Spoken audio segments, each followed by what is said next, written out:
iby'umupira byo aho bibabariza nuko uyu mupira ndavuga amaguru ubarizwamo abantu bafite ikindi kintu bakoreye igihugu. Banza n'ubushize nabikubwiye, uzasangamo abantu b'ingirakamaro, bantu u Rwanda ruri blessed kubagira. Mu bundi buzima bw'igihugu bakaba umugisha ku Rwanda, yagera ku mupira bakaba umuvumo ku gihugu. Itangazamakuru ryabigizemo uruhare. Itangazamakuru rifite imvugo muri iyi minsi za siporo agereranya n'iza Leo Mugesera. Iri ni ijambo riremereye. Riraremereye, warivuze araremereye, ariko kuremera kwe ntibivuga ko ibyo avuga byose ari ukuri. Abantu bajya babyitiranya rero, sinzi nimba wemera ko no mu basaza hajya habamo ibigoryi kandi umuntu ashaje. Gufata kuko bakoze amakosa, ndabyemera, amakosa arahari y'umwuga n'ibindi, ukabageranya na Leo Mugesera cyangwa se Ngeze Hasani cyangwa Kantano, ni ugukabya. Okay, njye mvugishije ukuri, bifata nk'ari igitekerezo, ari igitero yagabye ku itangazamakuru rya siporo.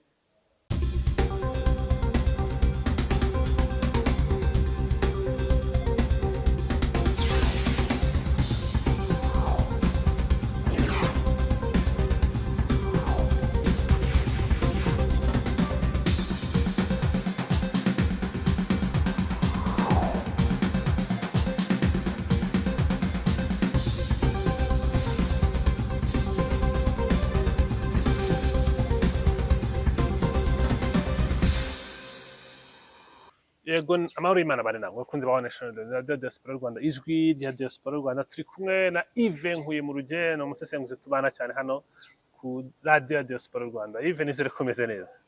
Meze neza cyane, ndumva nishimye. Urishimye? Tuvuye muri weekend y'umuriro, ariko weekend ririmo ibintu byinshi cyane, kuva mu byo mu kibuga kugira mu bajya gushaka ijuru, kugera mu kazi dukora ka buri munsi. Yari cocktail y'amakuru, harimo byinshi. Hari twigeze kuganira ku mikino ejo bundi, hari habaye iki?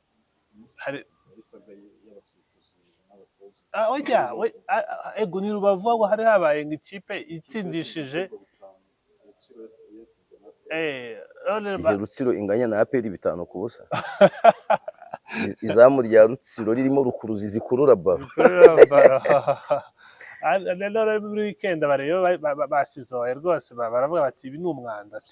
Ati hari uwavuga ati mu Rwanda impunzi zaracitse, ati impunzi zisigaye ni Rayon Sport. Rayon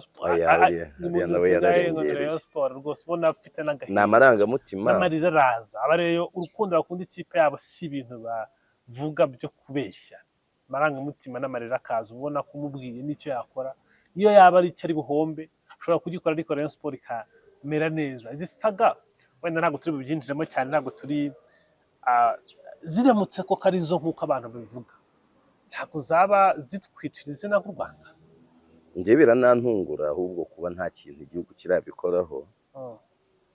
Uru Rwanda kugira rumere uko rumeze, hafashwe ibyemezo byinshi birimo n'ibisharira, ariko icyatumye umushinga wo kubaka u Rwanda rushyuba successful nuko umukuru w'u Rwanda Paul Kagame yigeze kuvuga ibintu bitatu bashingiyeho: thinking big, accountability, ari ikindi ni ikihe ntibuka.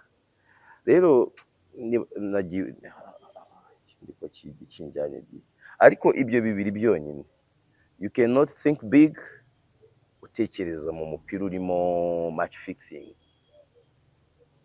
Ase koko Ubwo turi kuvuga sports wise ibirimo cyangwa n'abafana. Ntabwo mvuze ngo yari iri mu mukino wa Bugesera, ariko umupira w'u Rwanda urimo match fixing n'ibimenyetso biruzuye, ahubwo ababishaka sinzi uburyo babishakamo, biruzuye sinzi abwo nimba. How can you be sure Yves?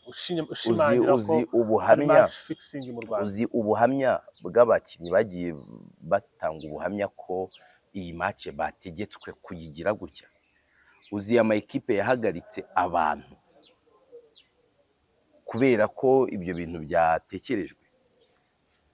Hari byinshi, ariko hari ibyaboneka hakoreshejwe ubuhanga kurenza ibyo. Ariko bya match fixing muri Premier League mbibona ahubwo bibaye ababigaragayemo bakabihanirwa. Accountability namwe twavugaga, abantu barabibazwa, barabihanirwa. iby'umupira byo aho bibabariza ni uko uyu mupira ndavuga w'amaguru ubarizwamo abantu bafite ikindi kintu bakoreye igihugu. Banza n'ubushize nabikubwiye, uzasangamo abantu b'ingirakamaro, ba bantu u Rwanda ruri blessed kubagira. Mu bundi buzima bw'igihugu bakaba umugisha ku Rwanda, byagera ku mupira bakaba umuvumo ku gihugu. Ntabwo bishoboka, ntabwo wambwira uburyo umupira w'u Burundi uri ku rutu Rwanda uyu munsi mu mashyi no mu mudiho, kandi u Rwanda rwaranyuze ku Burundi mu bindi. Muri make ubabajwe nuko hari ikintu cy'u Burundi gishobora kuba kiri no way, Abarundi n'abavandimwe, ntabwo ari ibyo. Ni ukuvuga ngo mu bindi twabanyuzeho kubera leadership, sibyo? Iyo mvuga u Rwanda n'u Burundi, iyo komparezo ishingiye ko ni abavandimwe, Abanyarwanda n'Abarundi ni ibihugu byenda kungana. Burya u Burundi ukaseho akantu bafite kuri Tanganyika bahita bangana n'u Rwanda. Nta hantu tuvuga ururimi rwenda kuba rumwe cyangwa se rusa, dusangiye imico, dusangiye n'amateka, kubireferaho batagira ngo ni no kubahuka igihugu kibanye. Ariko u Rwanda rwagize gutya mu byago twanyuzemo n'ibya Burundi bigenda gusa. U Rwanda mu buryo bw'iterambere uyu munsi urebye uburyo ruri gusiga u Burundi, sibyo? Kubera iyo vision, sibyo?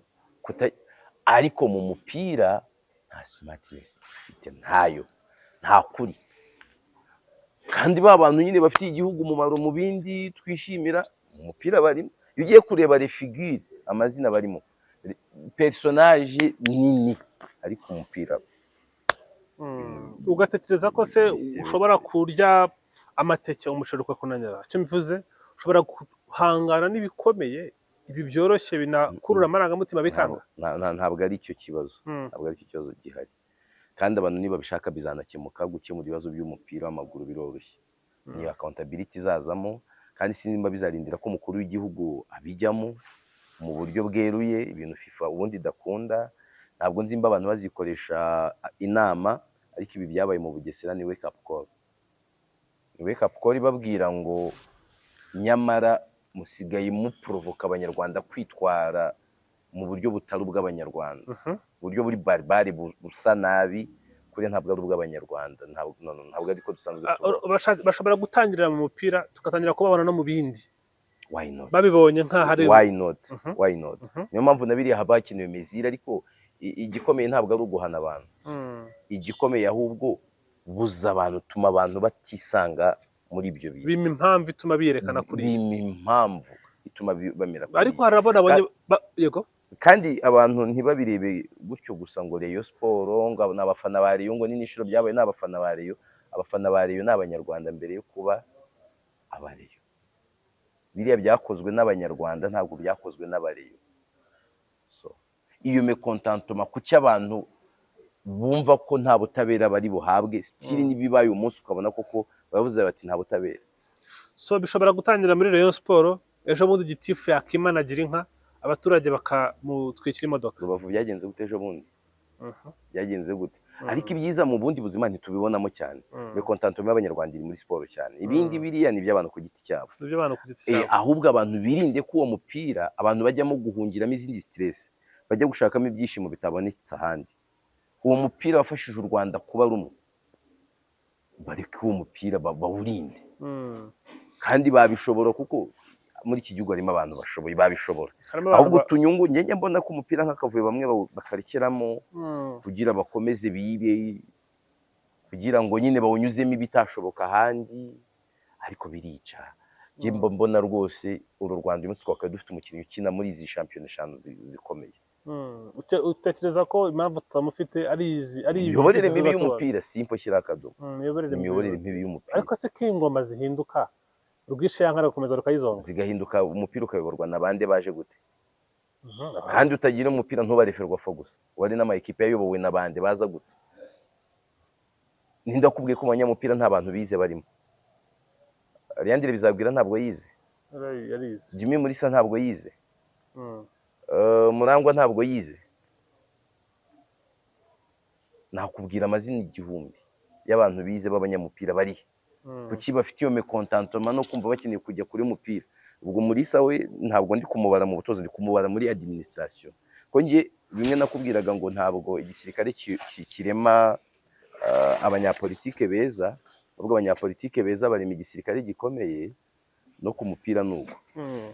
mufite administration nziza y'umupira irema abakinnyi bakomeye, ntabwo tuzagira abatlete umupira uyobowe n'abantu badafite smartness. Kandi iyo smartness inajyane n'ukuri na accountability, barize nyine sawa, ariko ku mupira basanzwe bahurira he nabo? Bawuziho iki? Ese ibyo bakoze ubushize mu mupira ni ibituma mwongera kubizira mukabagarura?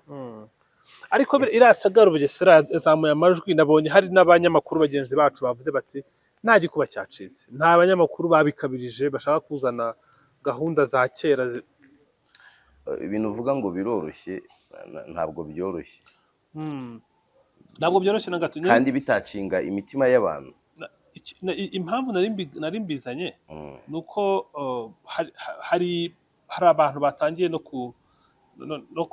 no kubitangaho ibitekerezo bitandukanye kuri ibi ngibi, kuri ibi byanuze. Umunyamakuru wa Radio TV One Kakoza Nkuriza Charles yavuze ko Ferwafa ngaro yishe umupira w'u Rwanda, ndetse aheruka kubona ishyirahamwe rikora neza ku buyobozi bwa Lieutenant General César Kayizari, n'igihe gito ku buyobozi bwa Brigadier General Sekamana Jean Damascene. Ariko yari yanatangaje ko ibyo ntibyavuze nyuma. Mbere yari yavuze ko ibyakozwe n'itangazamakuru mbere y'umukino wa Rayon Sport na Bugesera abigereranya n'imvugo ya Léon Mugesera. N'itangazamakuru yagereranyije n'irya kera yari ryagejeje u Rwanda ahabi. Iyo Kensi ni umuntu uri muri uyu mupira, wabivuze uti muri uyu mupira harimo n'abantu bari mu bawurimo. Iki ni igitekerezo yatanze nk'umunyamakuru, ariko none nka perezida w'ikipe ya Gasogi arimo. Byabaye itangazamakuru ryabigizemo uruhare, itangazamakuru rifite imvugo muri iyi minsi za siporo agereranya n'iza Léon Mugesera. Iri ni ijambo riremereye. Riraremereye, warivuze araremereye, ariko kuremera kwe ntibivuga ko ibyo avuga byose ari ukuri. Abantu bajya babyitiranya rero. Sinzi nimba wemera ko no mu basaza hajya habamo ibigoryi, kandi umuntu ashaje. Umuntu ashobora no kuba ari umukire cyangwa ari umuyobozi w'igitangazamakuru, ariko akaba afite igitekerezo, hari ibintu nyine abona mu buryo butari bwo. Buri gihe ntabwo byaba ari byo. Ngiye kuri njye ntabwo iyo mvuga iraremereye cyane, iraremereye ndetse cyane. Ahubwo yo ishobora no kugira ingaruka zirenze iz'abanyamakuru. Ntabwo itangazamakuru ryacu ntabwo riri shyashya, let's be honest, ntabwo riri shyashya. Ariko kugereranya abanyamakuru ba none na Léon Mugesera, iriya jambo yavugiye ku Kabaya muri 1992 nyuma mu kwa 11 yari riremereye. Twabonye ingaruka ryaryo mu gihe cy'umwaka umwe n'amezi.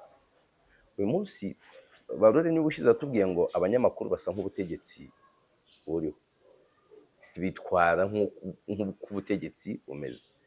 Abanyamakuru dufite none majority by'umwihariko bari gukora siporo none mu bihe bya jenoside yakorewe Abatutsi. Iriya jambo rivugwa mbere yaho gato nibwo bavukaga, abandi bavutse nyuma, sibyo?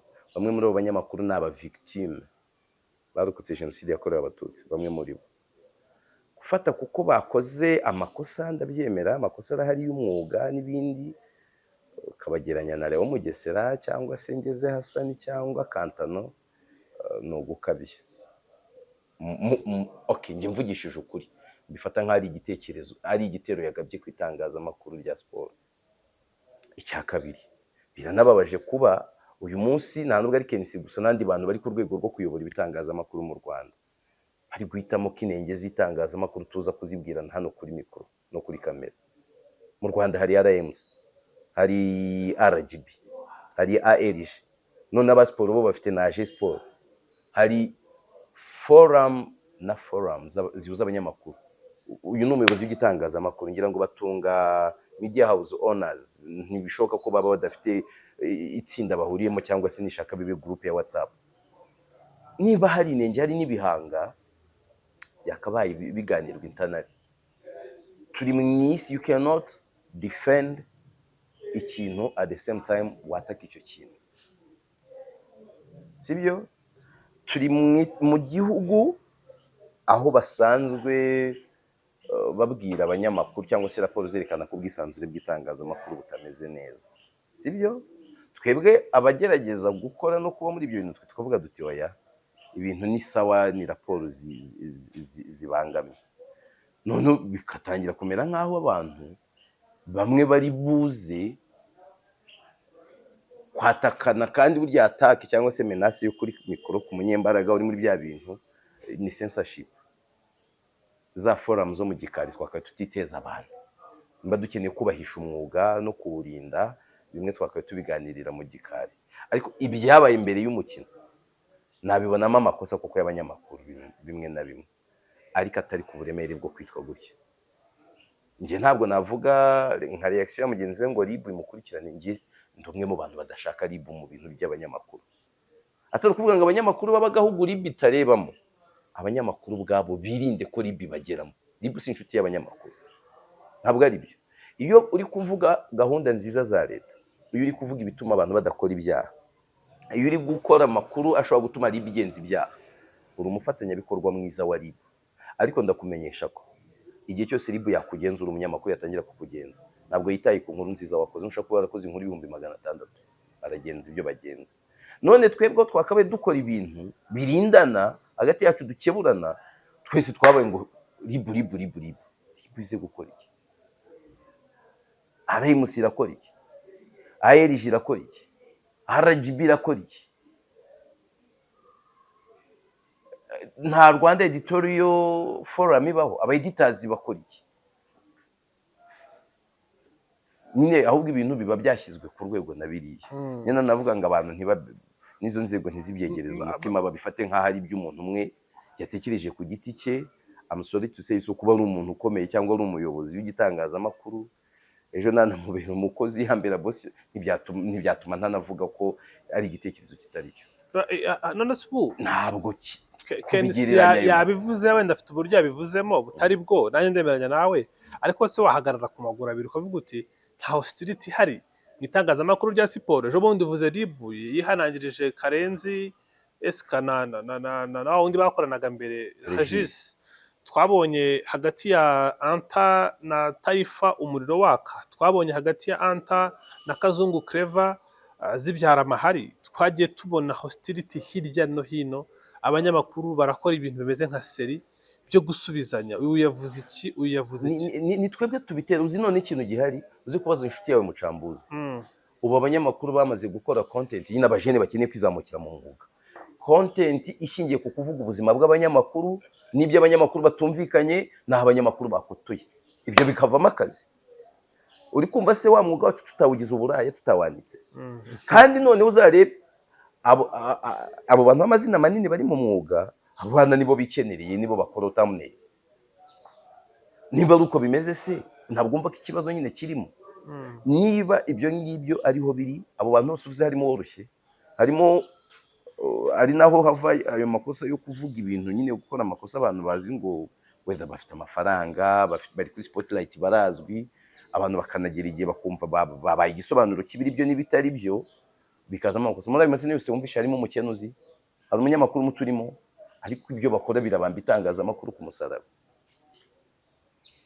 Kandi nyine uko gushira amanegu guterwa nuko nyine mu nda ntambe hirimo amafaranga yabonetse, ibintu bimeze neza. Dose uko gushira amanegu siyo freedom of speech baba bavuga? Oya, ntabwo ari freedom of speech. Nje ntabwo ndi part of the story. Wari bwumve bari gupfa inkuru umuntu yataye ikinyamwuga, inkuru yataye ikinyamwuga, ntabwo wa part of the story. Ntabwo bishoboka. Niba nje nagiye gukora inkuru ya Rayon Sport, ibyo kuba nari amafaranga ya Rayon Sport biraza kuzamo gute? Ubwo ndacyayikora ikinyamwuga cyangwa nabaye igice cy'inkuru? Uratara inkuru ku mupira cyangwa uratara inkuru ku banyamakuru umupira, izo nizo content twakabaye turekera babajene babikoze gutya. Ariko nabandi bari kubikora naho biba byabaye ikibazo, kandi byabaye tumaze. Ariko mu itangazamakuru ryo hanze hari igihe n'umunyamakuru bwe nawe aba content. Nyankurikirana cyane NBA, hari uwo bita Stephen A. Smith, ni umunyamakuru umwanalyst cyane kuri ESPN. Nawe ubwe abashaka kuba content creating ibintu byo kuvuga, nimba ari LeBron James akamumanuka bagaserera, LeBron akamusubiza, ukabona ntaho bihuriye n'umukino wabaye, kuko LeBron hari ikintu cyabaye mu minsi ishize, adrafting umwana we, atuma bamudraftinga kumuzana muri Los Angeles Lakers. Noneho nyine akazajya mukritika buri gihe, LeBron biramubabaza ngo ati uramvugira umwana buri gihe. Ni kujya kubona bari kugenda back and forth kubera ko bishingiye ku muntu we yari yubatse. Ntabwo nk'itangazamakuru mpuzamahanga tubona ibintu nk'ibi ngibi bari kugeza gukoraho umunyamakuru we bwe yigira brand w'ikintu kidasanzwe ku mikino umunyamakuru bakabikora muri ubwo buryo bwo gushaka bifu ku ruhande aba brand nibyo kandi these days biranacuruza. Wowe ushobora kuba igira neza umunyamakuru munini ukabicuruza, companies zikaguhamagara. Uyu munsi turi mu isi y'imbuga nkoranyambaga cyane, uragira abantu benshi bagufollowing, ejo bazaguhamagara bati yewe twamamarize. Kuba munini no kumenyekana biracuruza. Even abo turi kuvuga nuko ari banini, nibyo bagezeho nuko bamenyekanye. None bigatuma n'igitekerezo cyihuta, aho icyo yasunika bigatandukana n'icyo wasunika. Ariko ethically ntabwo bikwiriye ko abanyamakuru bakora ibiganiro kimwe, bibiri, bitatu, bine, bitanu, bitandatu, birindwi bivuga abanyamakuru. Twe namwe byabaye content. kandi mu inshingano zo kuba tuzatekereza synergie ryari abandi bateye imbere cyangwa se bavuga ngo nitangazamakuru ritekereza responsabilité sociale rifite, twakwiye dutekereza ngo ahubwo hazaba synergie yihe y'ibi bitangazamakuru byigenga, umunsi umwe byose bitangirire ikiganiro cya siporo rimwe saa 3 kugera saa 8 kigaruka ku bijyanye n'amaguyi ziri mu mupira w'u Rwanda n'uburyo umupira warangira. Sawa. Regis muri icyo kiganiro azakora documentaire y'uburyo umupira wevuriwe mu myaka 31 ishize. Kastari muri icyo kiganiro nk'umuntu w'umuhanga wabyize izitangazamakuru akagira akaniga n'ibya siporo muri Masters, azerekana uburyo umupira ufite amahirwe yo kuba wabyara amafaranga menshi igihe wakoreshwa neza. Sibyo? Sam Karenzi nk'umunyamakuru w'umunyamwuga nawe urambye, icyo gihe muri icyo kiganiro azayobora segment igaruka ku buryo uruhare rw'abafana cyangwa se rw'amakipe akunzwe mu iterambere ry'umupira.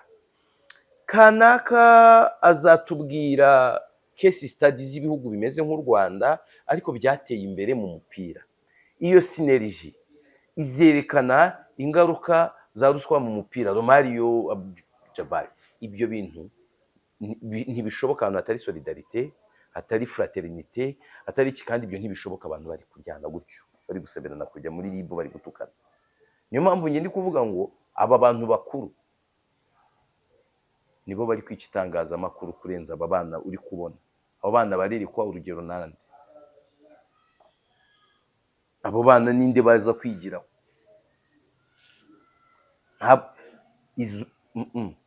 Tureke no kubireba ngo kuri iyo kesi ya none gusa. Hari itangazamakuru rifite ibibazo, none na leta ntizirirwa iburi bitotsi ngo igiye gukemura ibibazo byugarije itangazamakuru.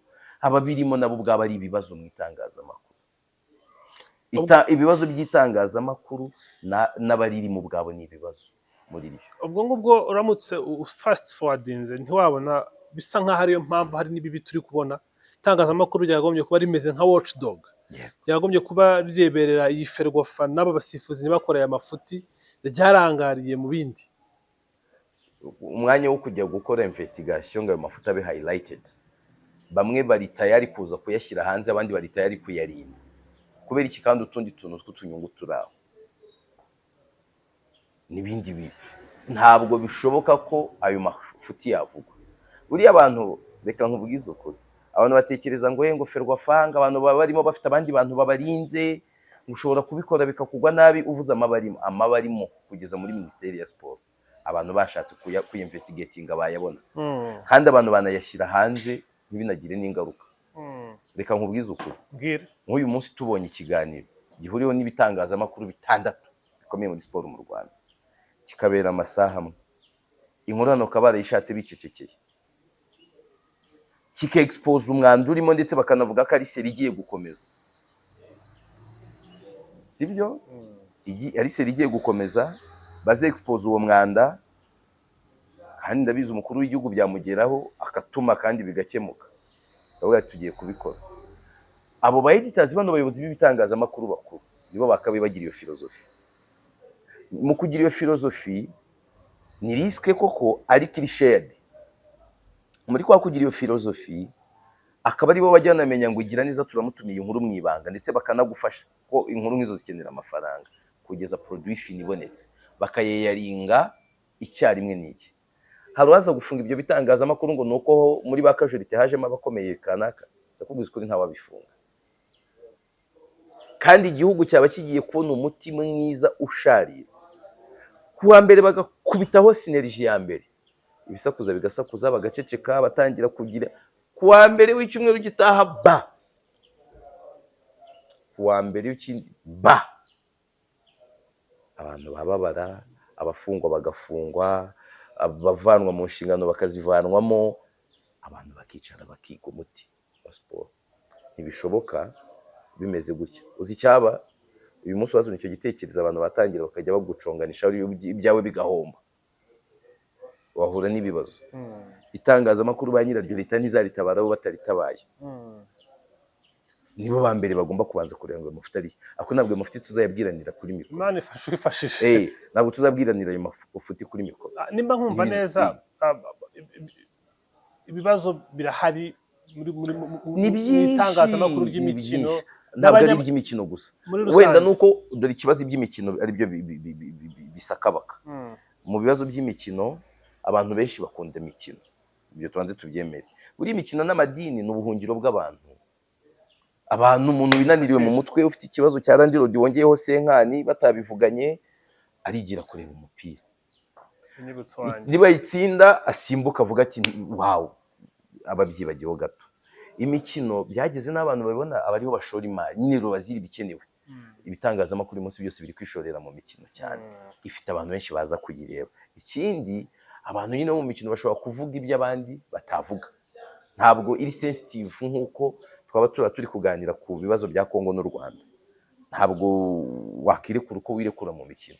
So ibyo bibazo rero kuba biri aho ngaho bituma abanyamakuru birekura, akaza penalty. Cya kabiri tuvugisha ukuri, itangazamakuru ry'imikino ririmo amafaranga iyo wabashije gukora izina, hari raporo y'ahandi ho bikagaragara. Abanyamakuru imikino ibitekerezo boroheye no gutanga ibitekerezo, no kubatangaho ibitekerezo biroroshye. Kuko biruzemo n'abafana n'ibindi. Ngacyo kuvuga ngo ni ikibazo cy'ubumenyi cyangwa iki, ntabwo bakihariye. N'izindi no mu bindi bisata rwose. So icyo numva nuko ibitagenda byo birimo byinshi n'imikorere. Niho iwabo niho bigaragara byoroshye. Ariko icyo utemera ni imvugo Kensi yakoresheje asobanura ibyo ngibyo. Yisobanuye mu buryo buremereye cyane, biratandukanye cyane, kuko aya mateka y'igihugu cyacu ari sensible. Utekereza ko yaza kuba ari umunyamakuru w'amagara make akayigira neza, iri jambo ryari ku imvugira ko amahirwe ahari ntabwo yarivuze agamije inabi. Ntabwo ndi umuntu wo mu idini imbere cyane, ariko hari akantu keza nkunda mu idini ya Islam. Bigisha ko Imana itareba icyo wakoze, ireba umugambi wari ubiri inyuma, icyitwa niya. Ntabwo yabikuvuze agamije gusenya. Nyine nawe ababajwe n'ibiri kuba, ababajwe nuko umupira urimo umwanda, ababajwe nuko abanyamakuru nabo hari igihe bipfa, ariko ako kababaro kamuteye kugereranya ibitagereranywa. Ahubwo nuko ndabizi hari n'abari kuvuga ati nkuko yasaze n'ibikiti, nuko ari umuntu uremereye. Byavuzwe n'umunyamakuru muto, baba bamwanjamye, bari kumuzonga abandi banyamakuru. Amagara make. Wamagara udafite agatuza n'amapinya.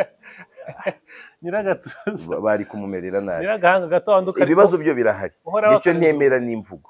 Ntabwo ari ibyo, ntabwo abanyamakuru b'u Rwanda baragira hariya. Uremera ko uratekereza ko ashobora kuza kuba public apology ikaza kuba issued either bibwiwe cyangwa byibwiye? Byaba ari byiza bikoze, ariko sinye expecting. Gusa byaba ari byiza bikoze, ariko ntabwo nye expecting.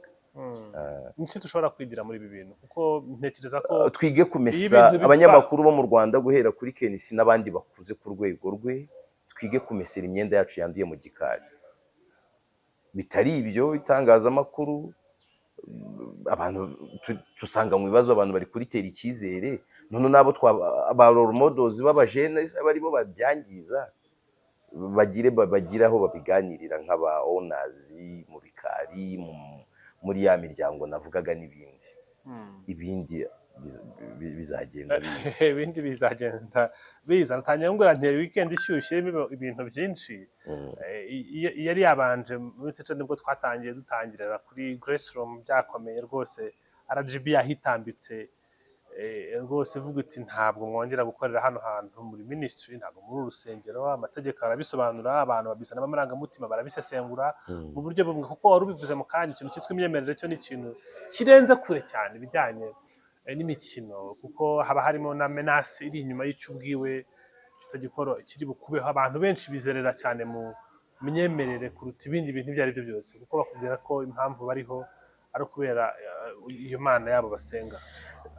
Hanyuma byari ibibazo bunini kuva byatangira, tunarebye n'igihe byatangiriye n'ubuhamya butangwa yaba by'umukuru w'igihugu bivugaho abantu babeshya abantu babajyana ahantu mu buvumo, gukomeza ugende ngurugera ahantu umwuka watangiye gushira, ngo urabutangiye kugera ahantu heza, ngaho ubwo amasengesho yawe yumvikana neza, ngo koko barababeshya abantu nkamwe gutyo. Urumva byaravuzwe cyane, ariko wabonaga abantu bari targeted cyane ni abantu bakunze kujya muri uwo murongo, cyane cyane abantu bari muri aya masengero, bari mu muziki mwinshi, abantu bafite ukuntu basenga mu buryo buri free, ubwo ukuyemo abagatulika ndetse n'abayisilamu. Ntabwo bo wabonaga barebwa cyane n'iki kibazo, ariko noneho abantu babati noneho byakomeye ubwo twatangiye kubona RGB yaninjiye kwa Yezu nyirimpuwe mu ruhango. Wowe biriya byo ubyasesinga ute kuba noneho RGB ivuze iti twaje, kandi twaje rwose twese? Ariko uko nabonye bafunze ni iby'agateganyo. Barahashinja ko hatujuje ibisabwa nyine. Ni nko kubwira Kiliziya ngo ni mu bivugurure, ni mu byiteho. Ntabwo nibwira ko RGB ni urwego rwa leta ishobora gufata icyemezo ivuge ngo aba baraba exempted, kirareba bamwe abandi ntikibareba.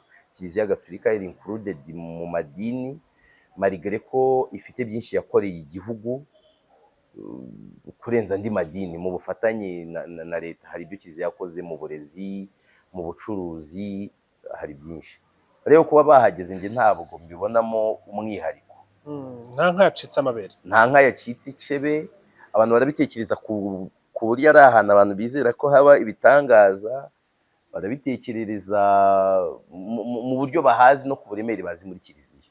Ariko ndabona ari nko kwibutsa Kiliziya ngo ikore, havugurure, wongere uhakorere, huzuza ibisabwa. none se usesenguye uganire n'abantu bahajya kwa Yezu nyirimpuwe, koko bitewe n'abantu bahateranira, abantu benshi bashobora no kugera no ku bantu 10,000, 8,000, 7,000 bagiye gusenga n'uburenganzira bw'umuntu. Koko ni ukubafungira kubera ko bafite ibyo bagomba kuzuza nk'uko byanditse mu itangazo, cyangwa ni pretext? Kuko ndabyibuka ubwo bafungaga, pretext ni urwitwazo. Yego, bafungaga insengero, basobanuraga ko hari ibyo zitujuje, amapave, ibyuma bisaka. Ariko mu by'ukuri ugenze mu byavugwaga n'abayobozi, wumvaga ko ikibazo atari amapave, ahubwo ikibazo n'ibindi, n'ubutumwa butangirwayo. Ababyeyi bakabyuka mu gitondo bagasiga abana batabahaye n'ibyo kurya, bakicwa na bwake, ingo zigasenyuka, abantu barasenga amasaha 24 kuri 24. Ubona ko biri mu bintu bitari mu murongo w'igihugu. Wowe urabivuga heki? Koko impamvu niriri mu masezerano, cyangwa utekereza ko hashobora kuba hari indi wabona mu busesenguzi, mu mugani wa Karegeya mu gutera imetero? Oya, ndemera iyo ngiyo ihari, ndetse nkanabona ko Kiliziya ifite ubushobozi bwo kubizabikora. Indi twazayibona igihe Kiliziya yavuguruye ikamitinga ibyo bayisaba, ahubwo bakabwira bati have. Icyo mvuga wenda cyakabaye gitekerezwa ukundi, twakavuga ngo ubundi ikihutirwa ni ugufunga, cyangwa abantu bakabaye bibutswa rimwe kabiri kangahe, abantu bakabwirwa bati mu bivugurure bigende bite. Kuko njyewe insengero nakubwiye ntabwo ndi umuntu wo mu idini imbere cyane, ariko bimwe no mu byo zigisha simbyemera. Nemera Imana, ariko bimwe mu by'amadini yigisha ntabwo mbyemera.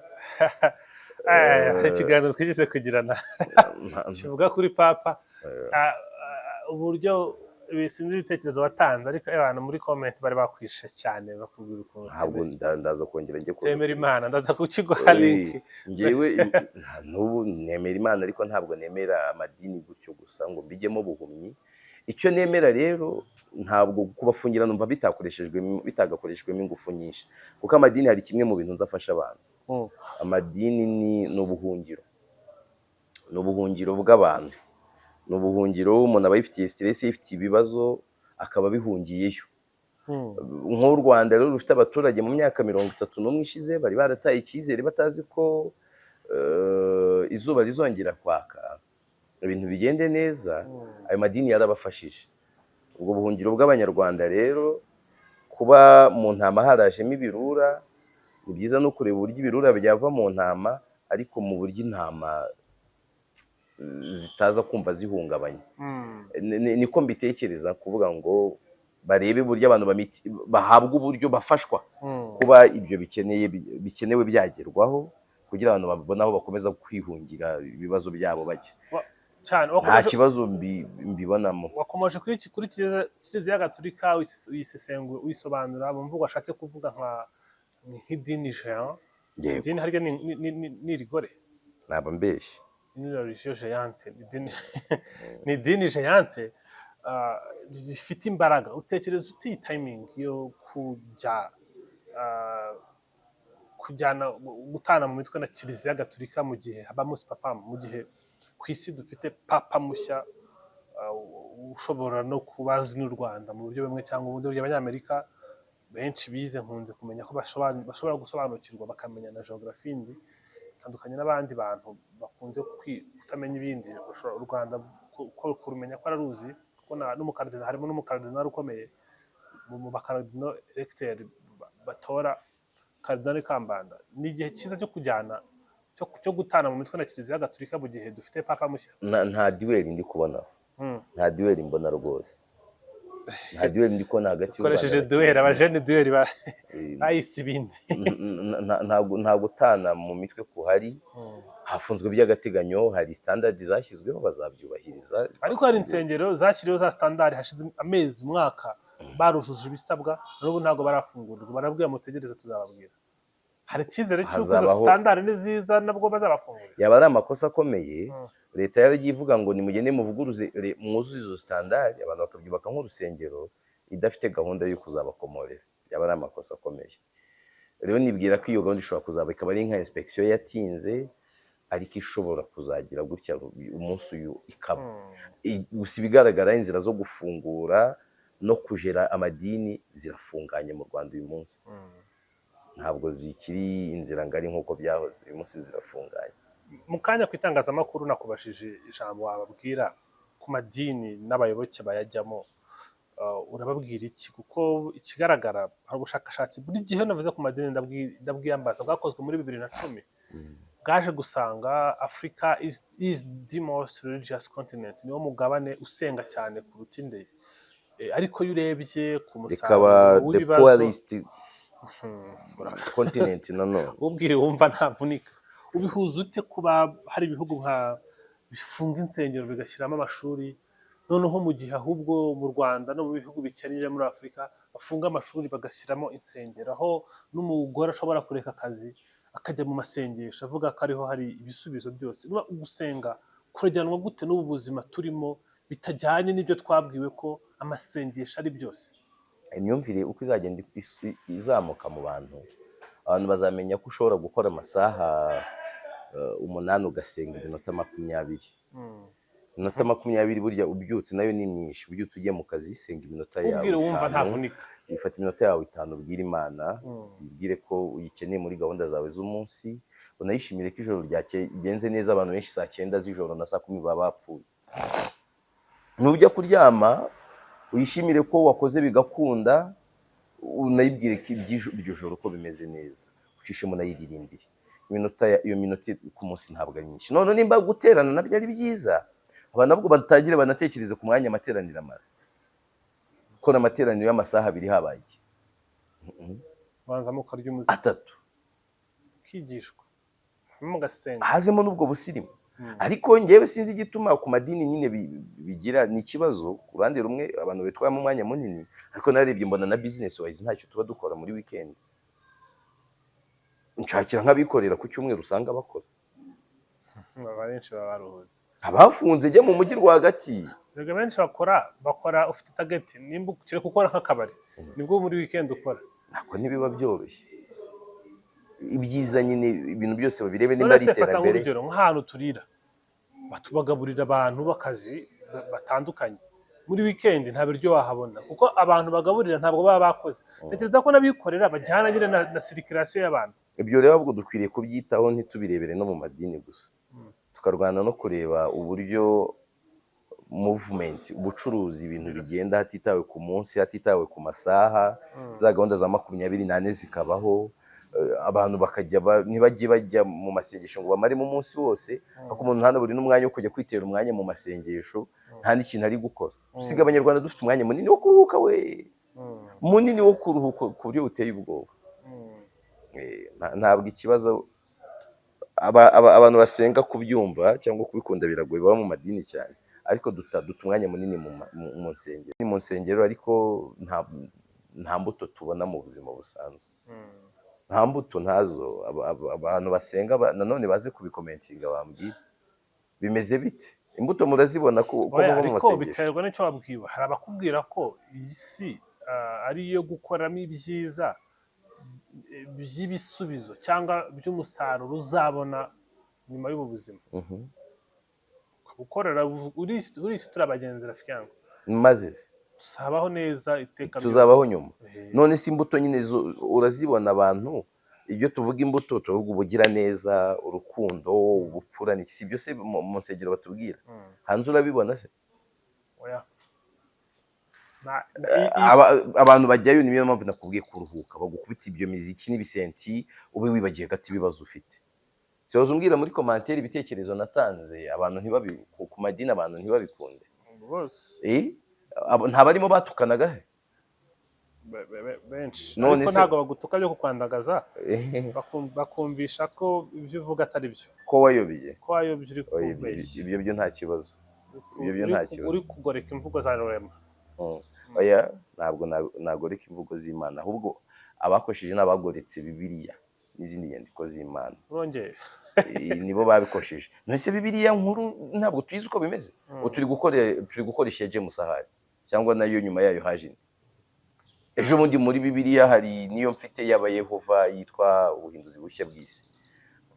Bibiliya uzi generasiyo zihari za Bibiliya ukuntu zingana. None se Imana yagiye kudutumaho tutazi kwandika no gusoma, ikadutuma ikoresheje inyandiko. Iyo nyandiko nayo bakayihindura mpaka bakayihindura na n'uyu munsi, ikadutumaho amadini akaba igihumbi. Ibyo bintu ni ugushaka kw'Imana. We nubishaka njye bitutsi nta kibazo, uzaze nkubwire ububi bw'amadini, uzagitegure none tuze ariko tuganira mbikubwire ko ari na bibi, nkubwire amadini ububi bwayo, twakabaye undi dufite idini rimwe cyane, nkubwire n'uburyo twabaye abayoboke babo kubera inkota atari ukubera Imana. Abantu babaye converted b'abayisilamu bite byagenze bite? Byihorere, tuzabiganira. abantu bajye bafata umwanya babirebe, bajye bafata umwanya babitekerezeho harimo mu ibibazo. buryo bwagutse, ariko critical thinking mu idini ntabwo yemewe. Watangiye kuyishyiramo uba wayobye. Ivre, nkagushimira, wakoze cyane. wagize neza cyane uyu munsi.